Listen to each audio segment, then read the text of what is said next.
When it comes to the final experiment, there is one particular person's reaction that I've been looking forward to the most. Level Earth Observer. He has made a raft of videos so far, and over the next 2 Flat Earth Fridays we'll be taking a look at them from all angles. Stay tuned for this one. Roll the titles.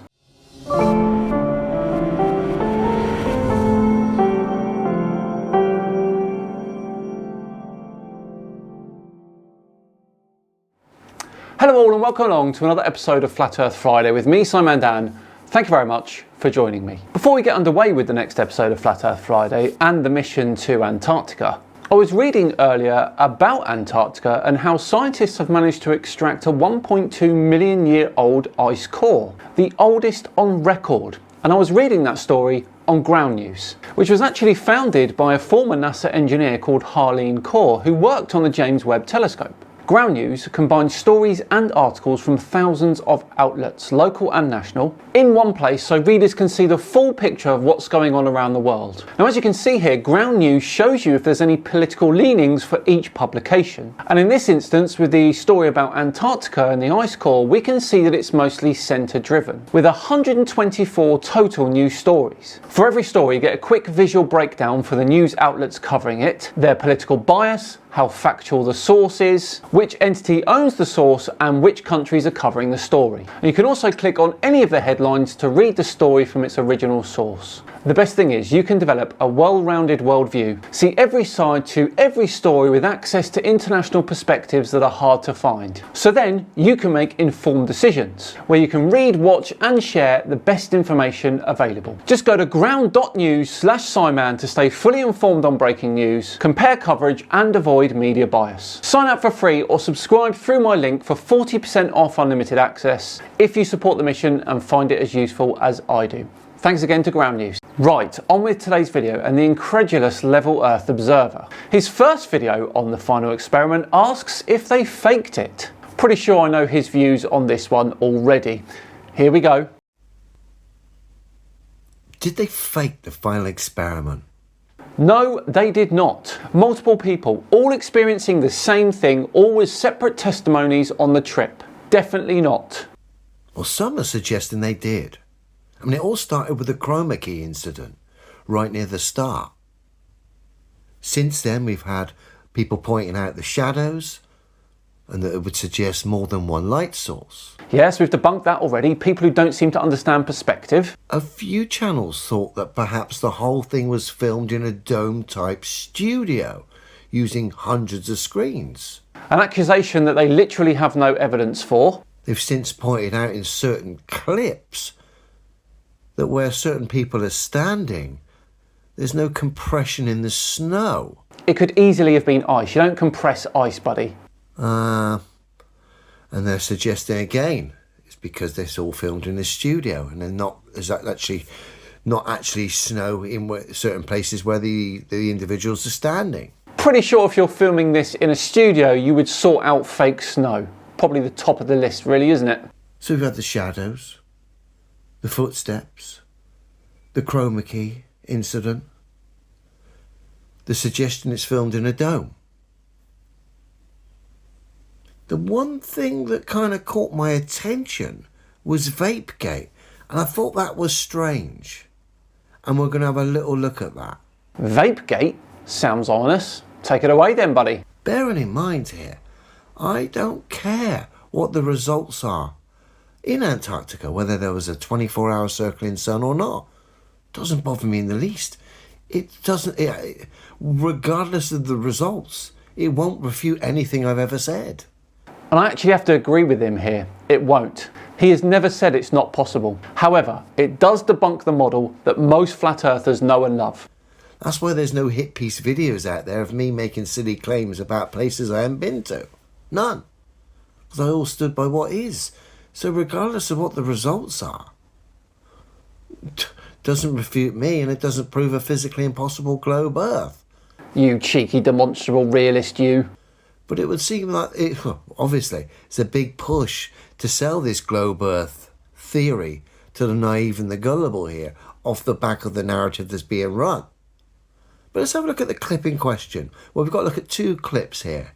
Like I said, from now what is quite a famous incident known as Vapegate. Bear with me.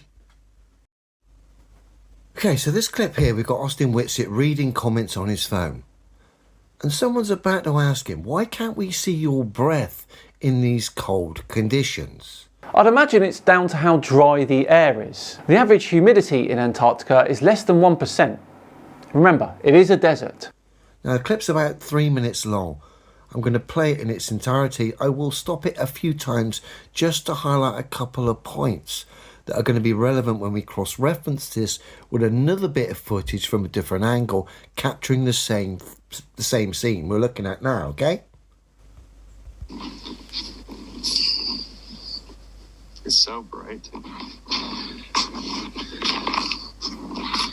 Why isn't your breath foggy?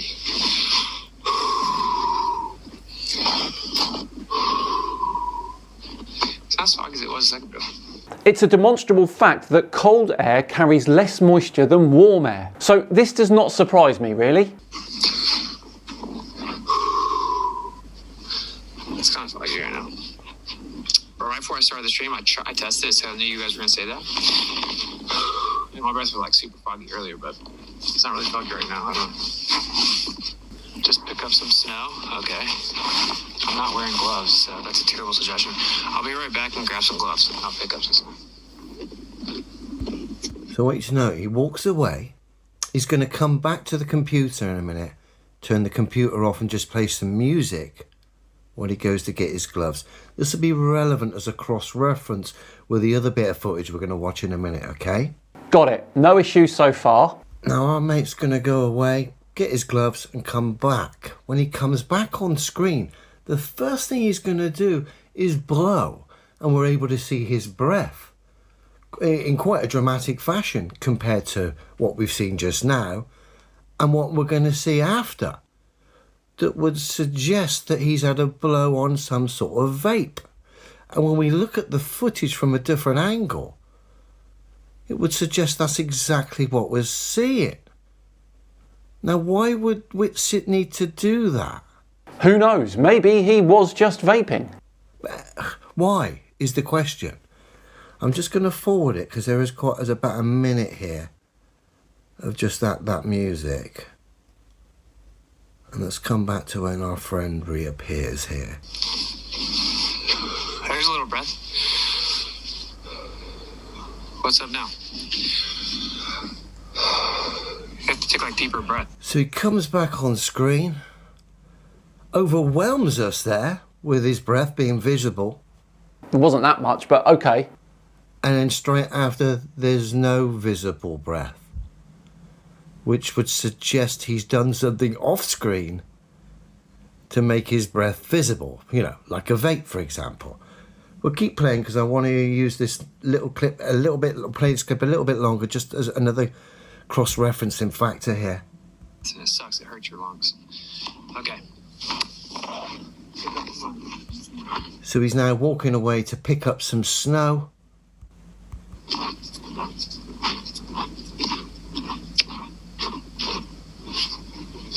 This is crazy to me that people are dissecting these videos to test their authenticity. Crazy.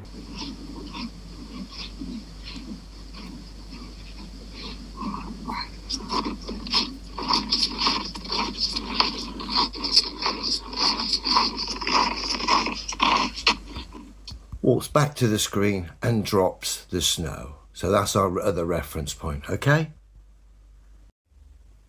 So this is the same clip from a different angle. We've got Austin in front of the camera stroke laptop, talking, looking at his phone, answering questions. Looks at his phone, tries to do the breath thing.